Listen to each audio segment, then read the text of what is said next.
Hi everybody, this is Karen. In this video I'm going to show you how I am preparing my cutting file, and then I will be cutting it out with contact paper and I'll be etching on glass. In this case, this is a design that I have already created. It's my watermark that I use. I had originally created it in Photoshop and then just recreated it in Silhouette Studio because it's based on text, all of it anyway. So this works out quite well to have a 12 by 12 mat here because I'm going to be using the glass piece that goes on the front of a shadow box, and I'll be putting my watermark on that. So this gives me a good idea of how it's going to look in the corner of my shadow box. And I know I don't want it quite this big. I'd say something more like this sort of a size. And I also want to be sure that this is going to work well with etching because I don't want the cream to be seeping below. So I need to be careful that my letters aren't too small. So the other thing I'm going to do is I'm going to move my design to about this area of the page. I don't want it close to the edges because I'm going to draw a rectangle around it, and I don't want my design to be too close to the edges, because if it is, then the cream could end up going in all kinds of places, and I don't want that. So I'll draw a rectangle large enough around it. I've got colors selected, or fill colors selected, so I'm just going to make that transparent. Why didn't it do that? Because my box wasn't selected. So I'll make that transparent, and now you'll just see the line for my rectangle.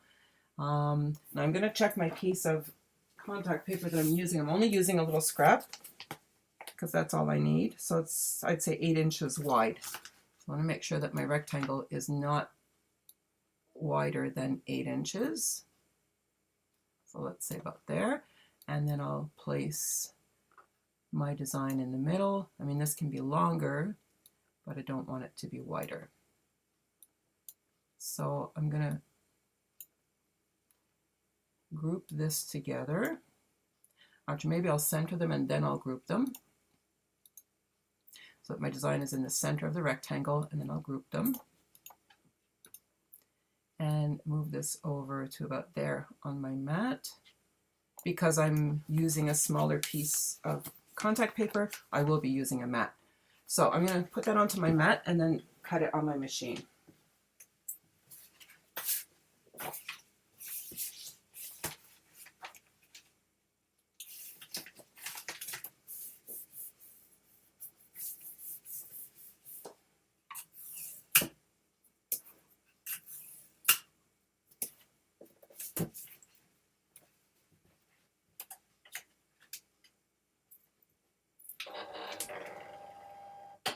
Well, that didn't work very well. Try that again. There we go. So changing the blade depth of my blade holder to 1, because that's how mine works for vinyl.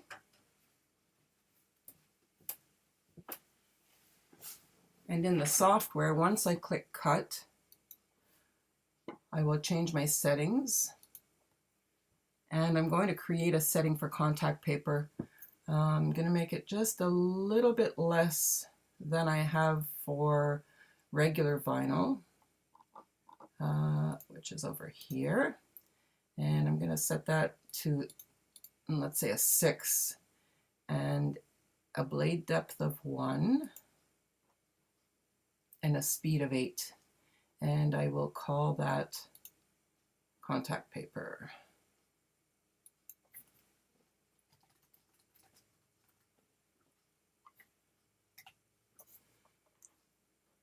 Now I'll do a quick test cut to make sure that that works properly.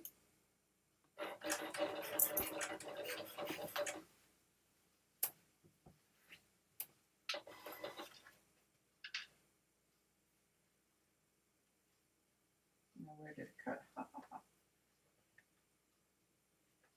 Not cut over here over my masking tape. So I'll do a test cut another way.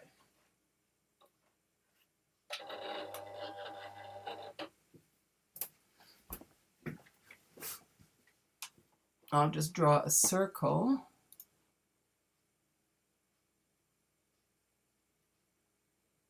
over here, and I'll make this design not cut and only cut my circle.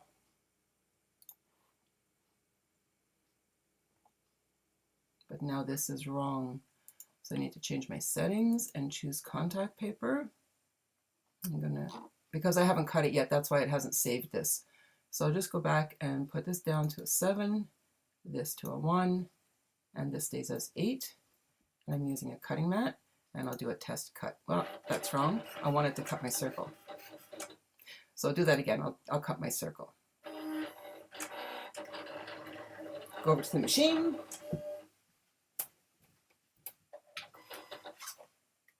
Now it has cut here, and it removes easily without cutting through the backing, so that's perfect.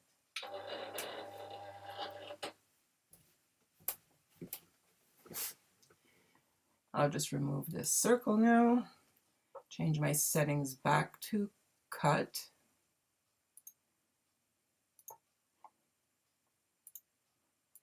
It looks like it's not doing all of that. Just a second. There we go. That doesn't look right. Should be cut edge.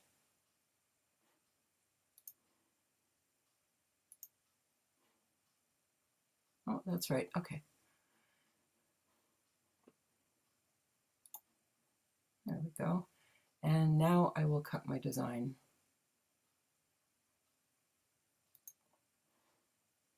It has saved my settings now, except that it looks like it's vinyl. I wanted to save that as contact paper, which is here. Okay, so I need to change this. So I'll go down to 7 and 8 over here, and my blade is set at 1, and I will cut this now.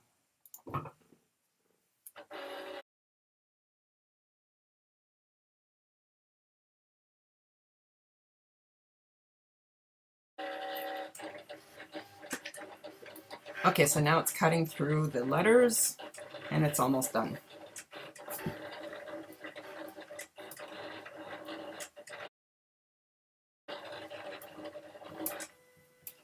Now it's going to draw my rectangle around everything.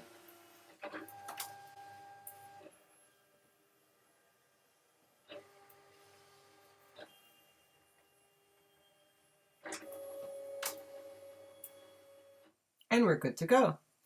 So thank you very much for watching this video, and to see the rest of the class, you'll need to go over to my Ustream channel if you're available at 1 o'clock this afternoon.